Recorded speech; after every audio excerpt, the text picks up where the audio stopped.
Jaggedcoat's Secret, Chapter 1. As the comfort of the night rested itself upon the forest, Four Trees was buzzing with excitement and energy. Almost every cat was cheering and surrounding a large flat rock. On top of it is a large fluffy brown Tom, a large stick clutched in his jaws. Both ends of the stick have been set ablaze, the flames dancing through the air and exciting the crowd even more. "Do a flip again!"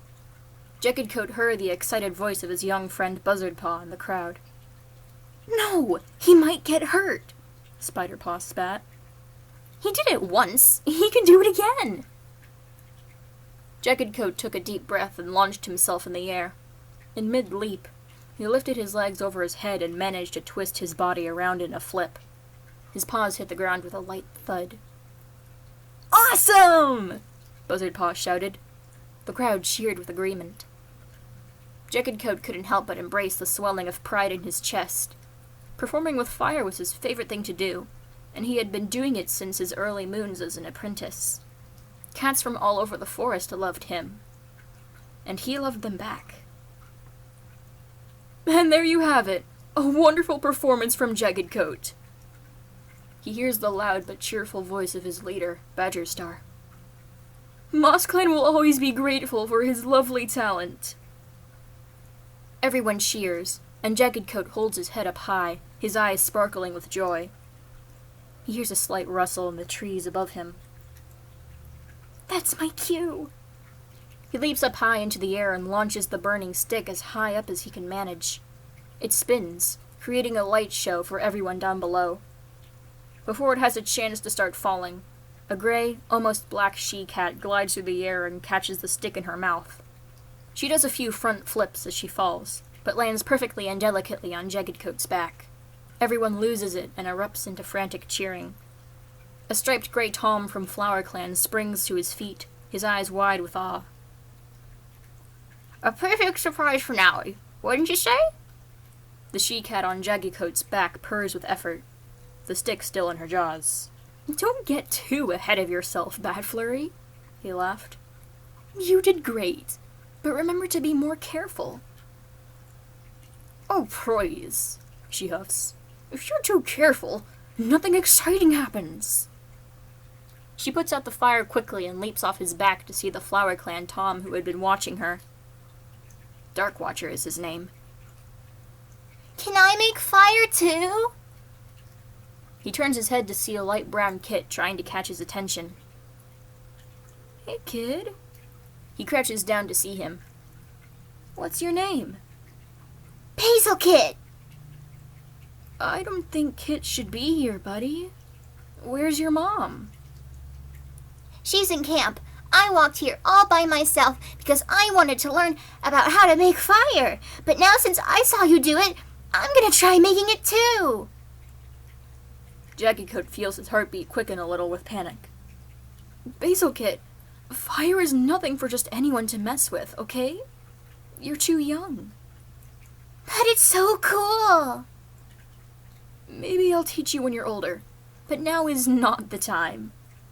He pats Basil Kit's head. Now, do your mother a favor and go back to camp. She must be worried sick. Basil Kit looks around. I don't know where to go.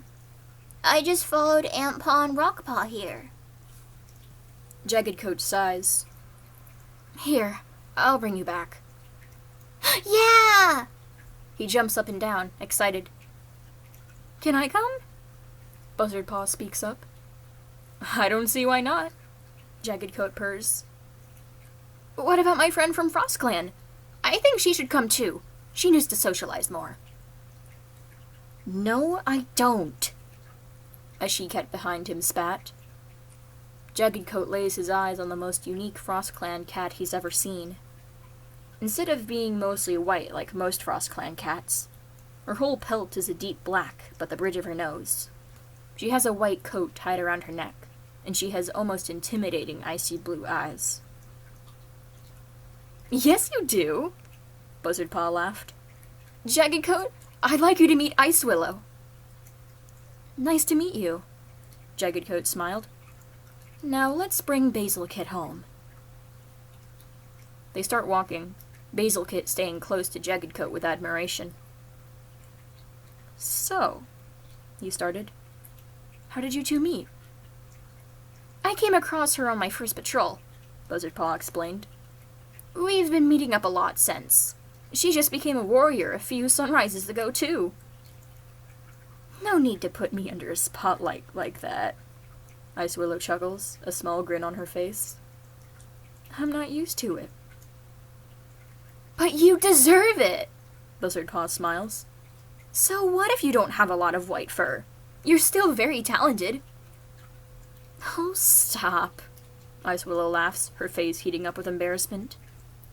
You flatter me. Again, you deserve it. Do you get bullied for your fur color? Jaggedcoat asks.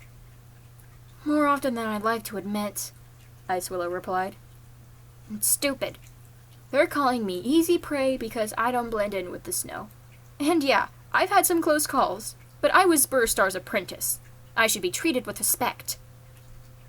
That you should, Jaggedcoat responds. I'm sorry you've had to live like this. It is what it is, Ice Willow grunted. Whatever. I think your black fur makes you pretty, Buzzardpaw pipes up. It's unique. You think so? Ice Willow blushes a little more, surprised. I know so. Thanks. The two smile at each other, Ice Willow's glare starting to soften. Basil Kit, you actually went? Jaggedcoat stops looking at his friends to see that they had unconsciously made their way into Bracken Clan camp, and a dark brown tabby kit was rushing at Basil Kit. I did, and I saw Jaggedcoat make fire. So cool! Who might you be? Jaggedcoat smiles. I'm Oak Kit. Nice to meet you, sir. Nice to meet you too, he giggles. Oak Kit holds out his tiny paw to shake, and he lets him grab a hold of one of his fingers. Your paws are so much bigger than mine, Oak Kit gasps. One day, you'll have paws just as big as me. I can't wait! We probably shouldn't have our leaders waiting either, Ice Willow mumbled. She seems to be a bit bothered by the kits. You're right, Jaggedcoat sighs.